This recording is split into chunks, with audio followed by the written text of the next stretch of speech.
अस्सलाम वालेकुम friends, agriculture online के साथ मैं हूं फ़ारूक एजाज़। और आज की वीडियो में हम बात करने जा रहे हैं जो अफ़वाज पाकिस्तान और हुकूमत पाकिस्तान के इश्तराक से जो ग्रीन पाकिस्तान इनिशिएटिव शुरू हुआ है, उस हवाले से तमाम तर डिटेल्स आपके साथ शेयर करेंगे कि इस ग्रीन पाकिस्तान इनिशिएटिव के कौन कौन से कंपोनेंट्स हैं। इस इनिशिएटिव के तहत जो है वो एग्रीकल्चर सेक्टर में क्या होने जा रहा है, चूँकि बहुत सारी कन्फ्यूजन भी है लोगों में। तो उस कन्फ्यूजन को भी दूर करेंगे और तमाम तर डिटेल्स भी आज की वीडियो में आपके साथ शेयर करेंगे। काफ़ी ज़्यादा कंपोनेंट्स हैं, एक इंटरनेशनल कंपोनेंट है और एक लोकल कंपोनेंट है इस ग्रीन पाकिस्तान इनिशिएटिव के तहत। Land information and management system है एक इसमें, और इसके साथ ही साथ दूसरा कंपोनेंट इसका स्पेशल इन्वेस्टमेंट फैसिलिटेशन काउंसिल का है। सबसे पहले बात कर लेते हैं कि ग्रीन पाकिस्तान इनिशिएटिव की ज़रूरत क्यों पेश आई और इसमें पाक फ़ौज को जो है वो किरदार क्यों अदा करना पड़ रहा है। तो इस हवाले से मैं आपको ये बताता चलूँ कि पाकिस्तान ज़रूरी मुल्क होने के बावजूद जो हमारी एग्रीकल्चर इंपोर्ट्स हैं वो बेतहाशा बढ़ चुकी हैं। अगर गुज़श्ता साल का हम डाटा उठाकर देख लें तो 10 अरब डॉलर की हमने जो एग्रीकल्चर प्रोडक्ट्स हैं उनको इंपोर्ट किया है। गंदम जो कि एक मेजर कंपोनेंट है, उसको अगर हम देख लें तो 2 अरब डॉलर की गुज़श्ता साल हमने पाकिस्तान में गंदम इंपोर्ट की है। गंदम में भी हम सेल्फ़ सफिशेंट नहीं हैं। इसके अलावा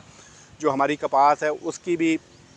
जो पैदावार है उसमें भी कमी आ चुकी है। रुई भी हमें एक्सपोर्ट करनी पड़ती है अपनी कॉटन मिलों को चलाने के लिए। इसके साथ ही साथ सोयाबीन एक मेजर इंपोर्ट है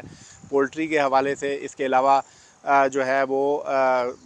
कुकिंग ऑयल के हवाले से हमें पाम ऑयल और इस तरह की दीगर जो तेलदार अजनास हैं उनको इंपोर्ट करना पड़ता है। तो ओवरऑल जो मिलाकर जो एग्रीकल्चर इंपोर्ट्स हैं हमारी वो 10 अरब डॉलर की बन जाती हैं। और जो पाकिस्तान की मौजूदा इक़्तिसादी सूरत हाल चल रही है उसमें आप अंदाज़ा लगा सकते हैं कि जहां हमें 3 अरब डॉलर के लिए जो है वो IMF ने नाक से हमारी लकीरें निकलवाई हैं, तो ऐसे में 10 अरब डॉलर जो है वो हम एग्रीकल्चर इंपोर्ट्स कर रहे हैं ज़रूरी मुल्क होते हुए। तो इसीलिए जो है वो पाक फ़ौज और जो हुकूमत पाकिस्तान है उसने मुश्तरका तौर पर ये एक जॉइंट वेंचर करने का जो है वो प्लान बनाया, ताकि पाकिस्तान को जो ज़रूरी पैदावार हैं हमारी अजनास हैं उनके हवाले से सेल्फ़ सफिशेंट बनाने के हवाले से, और जो हमारी एग्रीकल्चर लैंड कम होती जा रही है उस एक तो रिवाइवल, क्योंकि हमारी जो एग्जिस्टिंग लैंड है उसकी फर्टिलिटी जो है वो बहुत कम होती जा रही है, उसकी ज़रखेज़ी कम होती जा रही है। एक तो उसकी रिवाइवल के लिए और इसके साथ ही साथ जो नई लैंड है उसको आबाद करने के लिए, जो कि पाकिस्तान की एक बहुत बड़ी लैंड बंजर पड़ी हुई है जहाँ से हम पाकिस्तानी फ़ायदा नहीं उठा रहे, तो उस लैंड को जो है वो काबिल काश्त बनाने के लिए ये इनिशिएटिव शुरू किया जा रहा है। छोटा किसान जो है उसको भी इसमें इग्नोर नहीं किया गया, उसको भी फ़ायदा मिलेगा इस इनिशिएटिव के तहत। वो क्या फ़वायद होंगे वो भी आगे चलकर आपके साथ डिस्कस करेंगे। लेकिन सबसे पहले मैं आपको जो इंटरनेशनल कंपोनेंट है इस ग्रीन इनिशिएटिव का उस हवाले से ये बताता चलूँ कि एक जो कौंसल है उसका क़याम अमल में लाया जा रहा है, जिसका नाम है स्पेशल इन्वेस्टमेंट फैसिलिटेशन काउंसिल। इस काउंसिल का मकसद ये है कि जो इंटरनेशनल इन्वेस्टर्स हैं उन्हें एग्रीकल्चर सेक्टर में मदऊ किया जाए, और इसी काउंसिल के तहत जो है वो इन्वेस्टमेंट होगी। जो इंटरनेशनल प्लेयर्स जो ममालिक जिनमें सऊदी अरब, इसके अलावा UAE, बहरीन, कतर, ये वो ममालिक हैं जो कि दिलचस्पी रखते हैं पाकिस्तान में एग्रीकल्चर सेक्टर में इन्वेस्टमेंट के हवाले से। और जो इब्तदाई तौर पर फ़िगर ये शेयर किया गया है कि 5 साल में तकरीबन 40 अरब डॉलर की जो है वो एग्रीकल्चर सेक्टर में जो इन्वेस्टमेंट है वो आएगी। इस कौंसिल के तहत होगा ये कि इन ममालिक से जो इन्वेस्टर्स हैं उन्हें बड़े फार्म्स डेवलप करने के लिए पाकिस्तान मदऊ किया जाएगा, और जो बड़े फार्म्स हैं एग्रीकल्चर फार्म्स वो डेवलप किए जाएंगे, ताकि वो यहाँ पर मशीनरी भी लाएँ और जो बंजर ज़मीनें हैं उन्हें आबाद करें। इब्तदाई तौर पर इस कौंसिल के तहत इन्वेस्टर्स को जो है वो 3 साल के लिए लीज़ पर ज़मीन दी जाएगी, बाद अज़ां ये लीज़ एक्सटेंडेबल भी होगी। और दूसरे नंबर पर अब बात कर लेते हैं जो land information and management system है, उस हवाले से ये जो land information and management system है ये प्योरली लोकल फार्मर्स को जो है वो सपोर्ट करेगा। इसमें ज़मीन की ज़रखेज़ी को बहाल करने के हवाले से भी इक़दामात हैं, इसमें पेस्ट मैनेजमेंट के हवाले से भी इक़दामात हैं,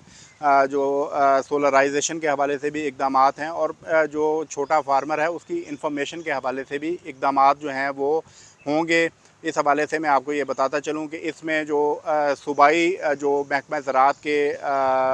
वर्क फोर्स है, जो एक्सपर्ट्स हैं, उनको भी ऑन बोर्ड लिया गया है, उनको भी जो है इसमें रोल होगा।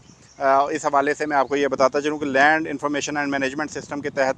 एक तो पेस्ट मैनेजमेंट के हवाले से जो छोटे फार्मर्स हैं उनको आगाही दी जाएगी कि किस एरिए में कौन सी जो पेस्ट है उसका अटैक है और क्या क्या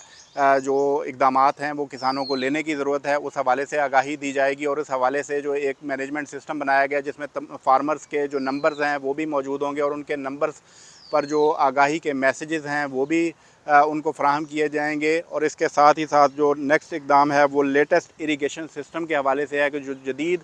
जो इरीगेशन सिस्टम है उस हवाले से आगाही दी जाएगी किसानों को। चूँकि पाकिस्तान जो है वो उसमें एग्रीकल्चर में पानी का जो वेस्टेज है वो बहुत ज़्यादा है, तो लेटेस्ट जो टेक्निक्स हैं उस हवाले से आगाही भी फ्राहम की जाएगी। और वक्तन फ़वक्तन आगे चलकर और कुछ प्रोग्राम्स हुकूमत के चल भी रहे हैं जिसमें जो लेटेस्ट आबपाशी के तरीक़ा कार को अपनाते हैं किसान, उन्हें सब्सिडीज़ पर वो इक्विपमेंट भी फ्राहम किया जाता है, जैसे कि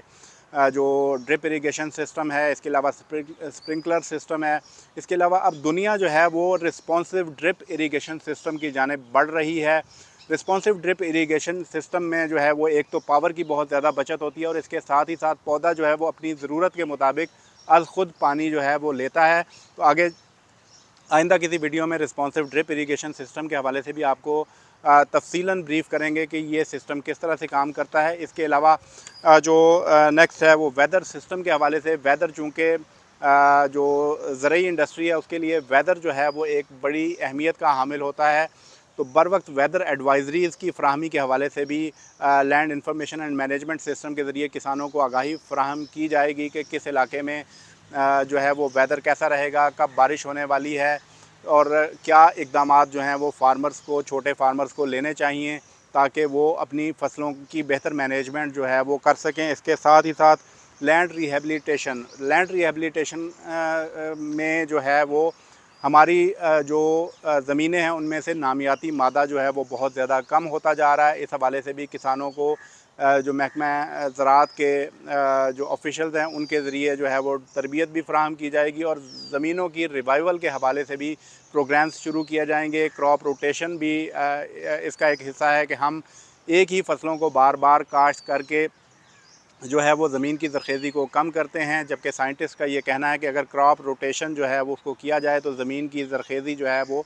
उसको बेहतर बनाया जा सकता है। तो इसी हवाले से मुख्तलिफ़ प्रोग्राम्स जो हैं वो land information and management system के तहत छोटे फार्मर्स के लिए चलाए जाएंगे ताकि वो अपनी ज़मीन की जो सेहत है और उसमें जो नामियाती मादे की मिक़दार है उसको बढ़ाने के हवाले से जो इक़दामात है वो ले सकें। इसके साथ ही साथ हाइब्रिड सीड्स के हवाले से जो है वो land information and management system के तहत काम किया जाएगा। ओवरऑल दुनिया जो है इस वक्त 80% हाइब्रिड सीड पर शिफ्ट हो चुकी है, जिससे उनकी पैदावार में इजाफ़ा हो चुका है और वो एक्सपोर्टिंग कंट्रीज़ में शिफ्ट हो चुके हैं। लेकिन अभी तक हमारे पाकिस्तान में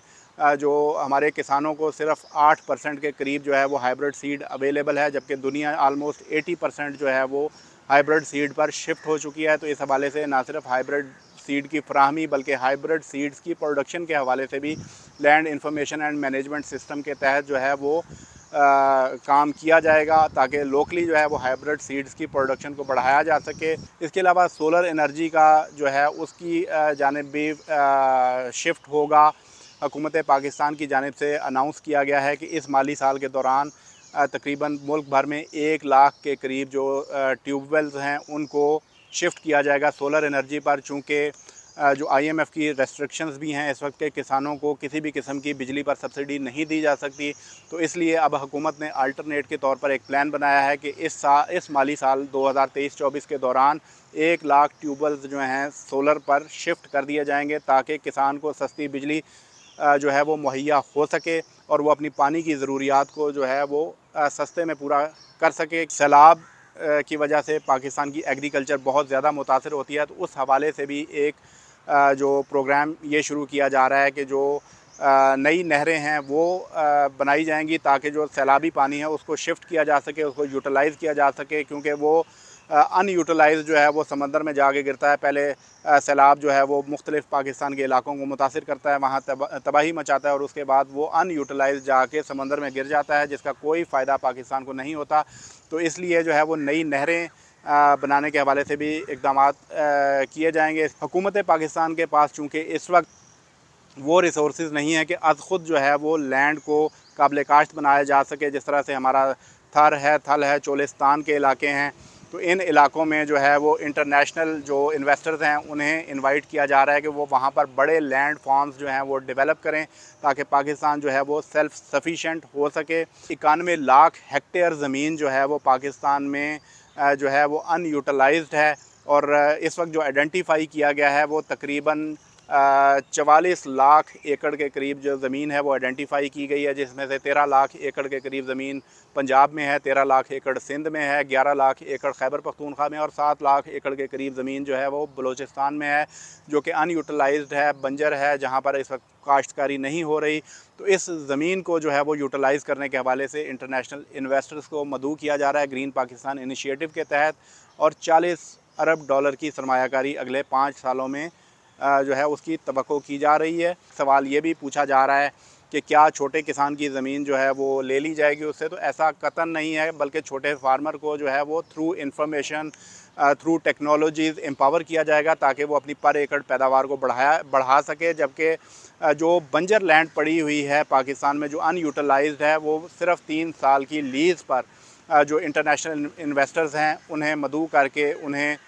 قابل کاشت بنانے کے حوالے سے جو ہے وہ اقدامات لیے جا رہے ہیں۔ تو